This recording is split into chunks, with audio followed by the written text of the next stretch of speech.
Saudara, selamat datang di Fire of Faith Indonesia. Topik kita hari ini berbicara mengenai kasih yang mendahului iman. Saudara, hakikat kasih adalah memberi daripada menerima. Hakikat kasih berkorban dan tidak mencari keuntungan diri sendiri.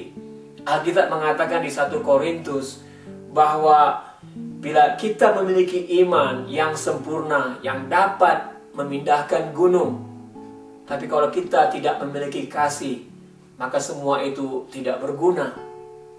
Hakikat iman adalah keyakinan. Keyakinan di dalam diri kita ini ditimbulkan oleh pengalaman-pengalaman kita, oleh latihan, atau juga oleh pendengaran akan firman Kristus. Masing-masing orang memiliki iman dalam kehidupannya. Iman percaya akan kemampuan diri sendiri. Iman percaya akan kemurahan, kebaikan, pengampunan Tuhan bagi kehidupan kita. So, dalam kehidupan rohani kita, mungkin kita telah menjadi Kristen bertahun-tahun, pro. Bahkan kita juga mungkin sudah melayani Tuhan. Kita melakukan pengabaran Injil di sana sini dan melayani di sana sini, dan hati kita berkobar-kobar untuk memberitakan iman percaya kita kepada orang lain. Saudara, firman Tuhan katakan, iman seperti itu luar biasa dan dapat memindahkan gunung. Iman itu akan dipakai untuk menyenangkan Tuhan.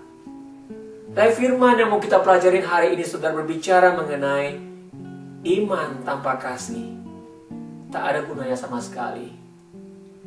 Saya mau bawa saudara ke Roma 14 ayat 13 sampai 23. Di sini Paulus menuliskan kepada jemaat Roma. Dalam konteks jemaat Roma pada waktu itu ada dua pihak yang berbeda pendapat. Pihak pertama, mereka percaya bahwa semua makanan itu halal, alkitabiah. Karena apa? Bukan apa yang masuk ke mulut kita yang mengotori kita, tetapi apa yang keluar dari mulut kita. Jadi semua makanan itu halal. Namun pihak kedua di dalam jemaat Roma ini, saudara, mereka berlatar belakang Yahudi yang percaya kepada hukum Taurat yang membatasi untuk memakan makanan yang sehat, sayur-sayuran, dan dilarang untuk makanan-makanan daging tertentu. Nah, tentunya saudara, dalam konteks jemaat Roma ini, yang satu telah melukai yang lain, saudara seimannya. Dalam konteks ini Paulus menuliskan di ayat 20, celakalah orang yang oleh karena makannya telah menjadi sandungan bagi orang lain. Dalam konteks ini, saudara, di ayat 20 juga, di ayat 15 Paulus juga mengatakan bahwa kalau kita terus makan sedangkan orang lain itu disakiti, kita telah melakukan itu tidak didasari tuntunan kasih. Saudara, dalam konteks ini, saudara, iman di sini telah menjadi pemecah, memisahkan.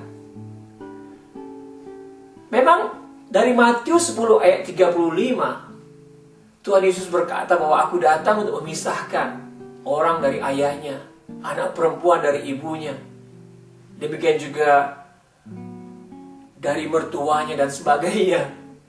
Konteks pemisahan ini oleh karena iman.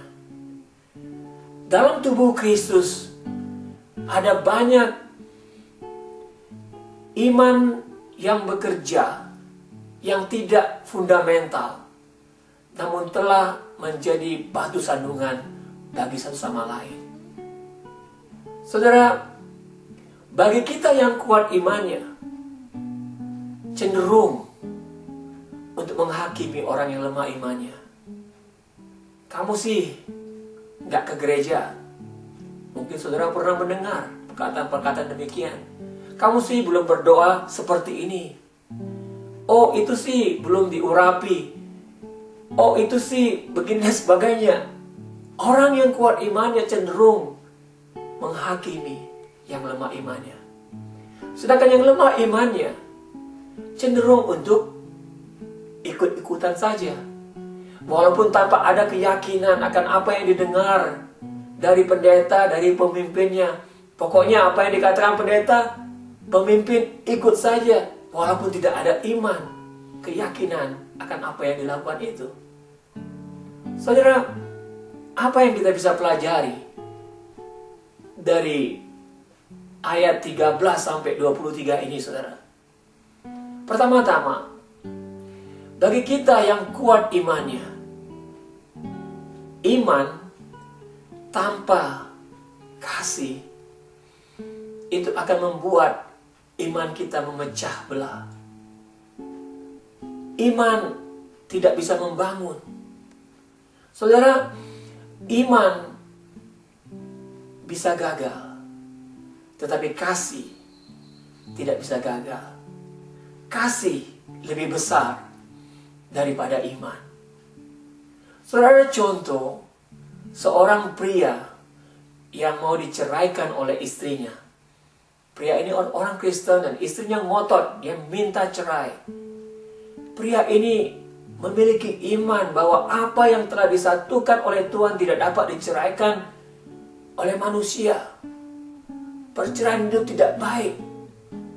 Walaupun istrinya ngotot untuk minta, dia tetap tidak mau. Sampai seorang sahabatnya menasihati dia. Sahabatnya mengatakan demikian, "Bung, kamu dipanggil bukan untuk menjadi suaminya. Kamu dipanggil Tuhan untuk mengasihinya. Dengan kata lain, kamu bisa dapat mengikuti panggilan Tuhan, mengasihi dia walaupun kamu telah diceraikan oleh dia." Saudara, iman yang kuat tanpa kasih akan membuat kita otoriter, sewenang-wenang.